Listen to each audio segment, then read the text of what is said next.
कैसे, क्योंकि माँ की अखंड ज्योत हमने घर में प्रज्वलित की हुई है और इसकी सेवा पूजा कौन करेगा। तब बड़ी बेटी माता पिता की आपस की बातों को सुनती है और जाकर कहती है, पिताश्री आप चिंता ना करें, इस माता की पूजा सेवा ज्योत की मैं कर लूंगी। मैं हमेशा देखती आती हूँ कि आप किस प्रकार से करते हो, मैं वैसे कर लूंगी। हर घर में बड़ा बच्चा सिंसियर होता है और छोटा बच्चा नटखट होता है। ऐसा ही उस समय भी था। पिताजी ने पूरा विश्वास करा अपनी बड़ी बेटी पर, तारा पर, और बोले ठीक है बेटा, हम दोनों पति पत्नी माँ की जात करके आते हैं और तुम दोनों बहनें मिलकर माँ की इस ज्योति की सेवा पूजा बिल्कुल ध्यान से करना, कोई कमी ना होने पाए। बोले ठीक है पिताश्री आप जाइए। दोनों पति पत्नी रवाना हो गए। दोनों बहनें मिलकर माँ की अब नवरात्रों की पूजा कर रही हैं, समय पर ज्योति की सेवा पूजा कर रही हैं। लेकिन एक बार क्या होता है, घर में कुछ सामग्री खत्म हो जाती है तो बड़ी बहन कहती है, देख ज्योत तेरे भरोसे नहीं छोड़ सकती, क्योंकि तू छोटी है, नटखट है, पता नहीं कोई गलती कर दे। तो एक काम कर, मैं तुझे लिस्ट बनाकर देती हूँ, सूची बनाकर देती हूँ, बाजार जाकर ये सामान लेकर आ जाना। छोटी बहन बोलती है ठीक है दीदी मैं चली जाऊंगी, आप मुझे लिस्ट दे दीजिए और पैसे दे दीजिए। बाजार जाती है। आज भी देखा है आपने कि कोरोना 2 साल हमको बड़ा परेशान किया, मगर इस बार माता रानी की ऐसी कृपा रही कि बाजार फिर से सजे हैं और माँ की लाल चुन्नियां लहराई हैं। बाजारों में नारियलों की भेंट लगी हुई है, बहुत सारा जैसा भी हो सकता था हुआ। ऐसे ही नवरात्रों के समय उस समय भी बाजार सजा किया करते थे। रुक्मणी जब बाजार में गई तो बाजार की चमक दमक देखकर बिल्कुल खोस ही गई और लिस्ट देखती सामान लेती, लिस्ट देखती सामान लेती। करते करते उसे भूख लगाते हैं भक्तों। देखते हैं कि सामने ही चौराहे पर कुछ पकौड़े बनाए जा रहे हैं, उनकी खुशबू से उसे भूख तेज हो जाती है और वो जाकर उन पकौड़ों को लेती और खा लेती है। कुछ पकौड़े अपनी बहन के लिए भी बांध लेती है। घर आती है बड़े उत्साह के साथ, उमंग के साथ, बाजार का विवरण सारा बहन को बताती है। दीदी मैं यहाँ से गई और उस दुकान पे गई, वहाँ ऐसा था, यहाँ ऐसा था। बताते बताते उसके मुंह से वो बात भी निकल जाती है कि मुझे बड़ी तेज भूख लगी थी, मैं चौराहे पे गई और मैंने पकौड़े खरीदे और खाए, बड़े स्वादिष्ट पकौड़े थे दीदी, मैं थोड़े आपके लिए भी लाई हूँ। तारा सुनती है तो बड़ी अरे वाह मेरी बहन मेरे लिए भी पकोड़े लाई है। जैसे ही वो खोल के देखते हैं तो भक्तों वो मांस के पकोड़े होते हैं और उस पकोड़ों को देखकर तारा रानी का क्रोध 7वें आसमान पे चला जाता है और वो अपनी बहन को दुत्कारते हुए कहती है कि अरे रुक्मण तुझे ऐसे ही नीच कर्म करने थे और नीच खाने का भक्षण करना था तो तू ब्राह्मण कुल में पैदा ही क्यों हुई। जा माता रानी तुझे ऐसा ही जन्म दे जहां तुझे ये सब चीजें खाने को मिले, तू नीच योनि में जन्म दे। श्राप दे देती है। और भक्तों कहते हैं कि सतयुग में आपके मुख से निकला हुआ हर शब्द बिल्कुल सत्य होता था, उसे कोई भी बदल नहीं सकता। जैसे ही अपनी बड़ी बहन तारा के मुख से रुक्मणी श्राप को सुनती है, उसके पैरों तले धरती खिसक जाती है और वो थर थर कांपने लगती है सूखे पत्तों की तरह से। आंखों में आंसू आ जाते हैं, दिल घबरा जाता है। कहती दीदी ये क्या कर डाला आपने। रुक्मणी तो क्रोध में, कहते हैं कि जब भी क्रोध आए इंसान को अपने आप को रोक लेना चाहिए, क्योंकि क्रोध में उठाया हुआ कदम हमेशा गलत होता है, कभी सही नहीं हो सकता। क्योंकि कहते हैं उबलते हुए पानी में कोई अक्स नहीं देख सकता। तारा ने क्रोध के कारण अपनी छोटी बहन को श्राप दिया, लेकिन छोटी बहन तो बिल्कुल हिल गई और रोते हुए कहने लगी दीदी आपने ये क्या किया, मुझे ऐसा श्राप क्यों दे दिया। मैं छोटी थी, नादान थी, मुझे समझ नहीं था दीदी, मैंने तो ये कर लिया, लेकिन आप समझदार होकर मुझे इतना घोर श्राप दे दिया। जैसे ही रुक्मणी के शब्द उसके कानों में पड़ते हैं उसका क्रोध शांत होता है भक्तों, और वो विचार करने लगती कि हे भगवान, हे माँ, मैंने इस क्रोध के वशीभूत आकर मेरी बहन को कितना घोर श्राप दे दिया। अब वो अपनी रुक्मणी से कहने लगती है कि देख रुक्मणी, मुंह से कहे हुए शब्द वापस तो नहीं हो सकते, जो मैंने श्राप दे दिया वो तो तुझे लगना ही है। फिर रुक्मणी हाथ जोड़ के कहती है दीदी इस श्राप से मुक्ति का उपाय भी बता दो, कैसे मुक्ति मिलेगी मुझे। तारा कहने लगती है कि देख रुक्मणी, तूने किसी के शरीर का, किसी के मांस का भक्षण किया है। जिस दिन तू अपनी इस काया को किसी के कल्याण के लिए लगा देगी, इस काया से किसी का कल्याण कर देगी, उस दिन तू मेरे श्राप से मुक्त हो जाएगी।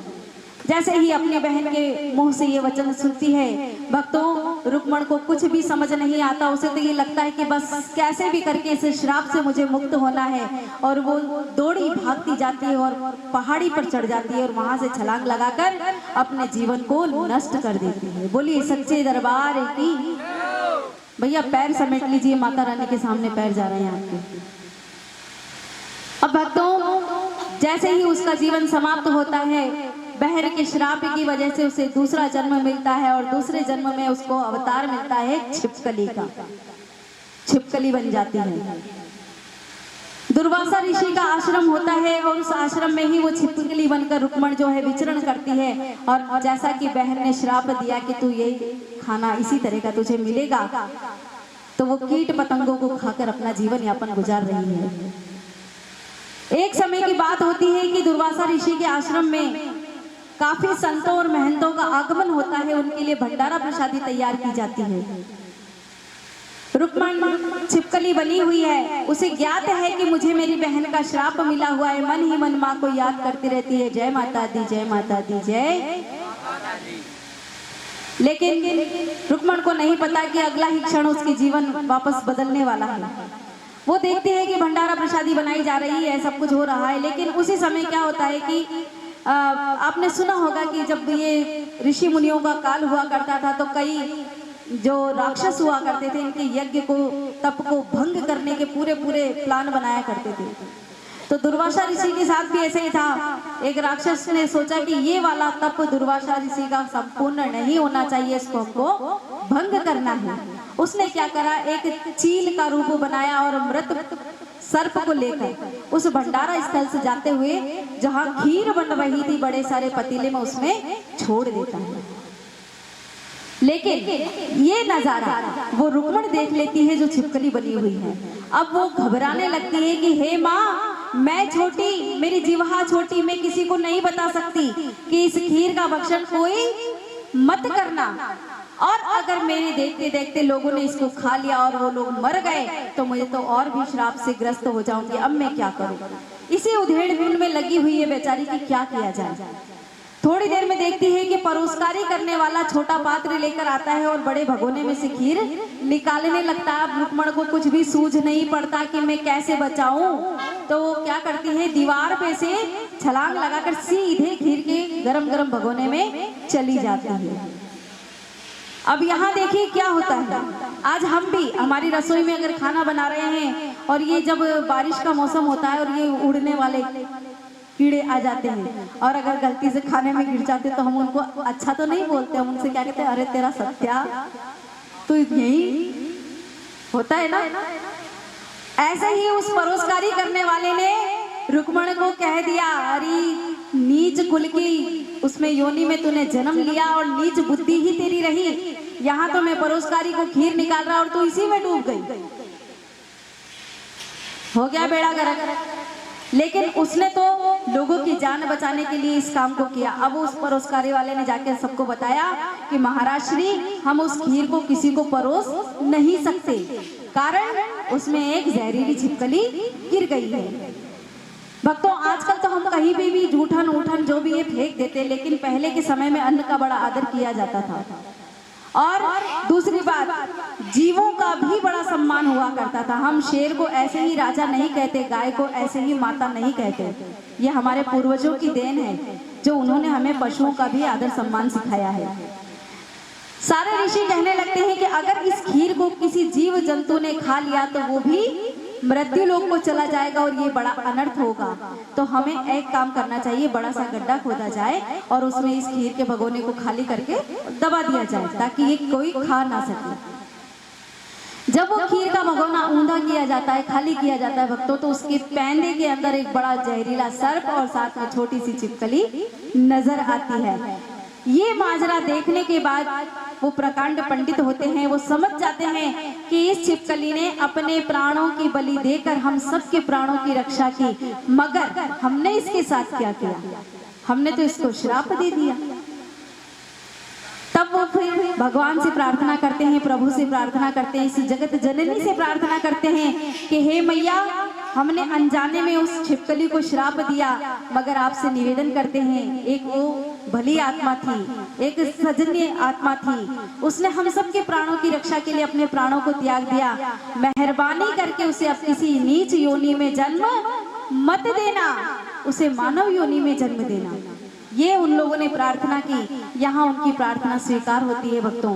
अब इस जगह पर रुक्मण का तीसरा जन्म होता है और तारा का दूसरा जन्म होता है। वो किस प्रकार से होता है सुनिएगा।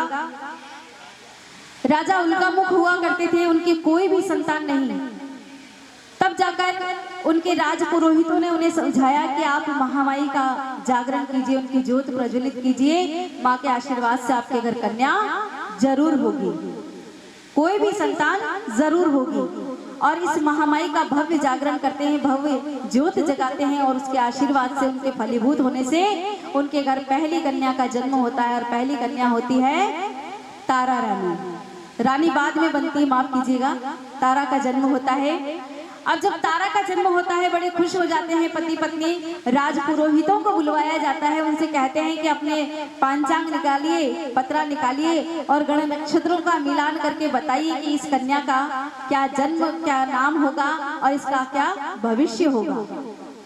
भक्तों, राज पुरोहित सारे गण नक्षत्रों का मिलान करके बड़े प्रसन्न मुद्रा में राजा के पास आते हैं और कहते हैं, राजन, इस बार आपके घर जो कन्या हुई है, महामाई का साक्षात स्वरूप आपके घर पधारा है, हमारा मुंह मोतियों से भर दीजिए।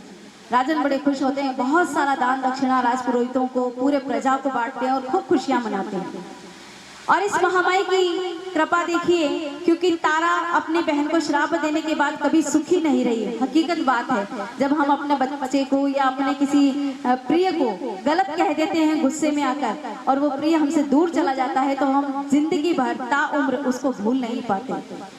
तारा हमेशा माँ से प्रार्थना करती थी कि हे माँ, मेरी बहन को जल्द से जल्द श्राप मुक्त कर दो और फिर से हम दोनों बहनों को मिला दो।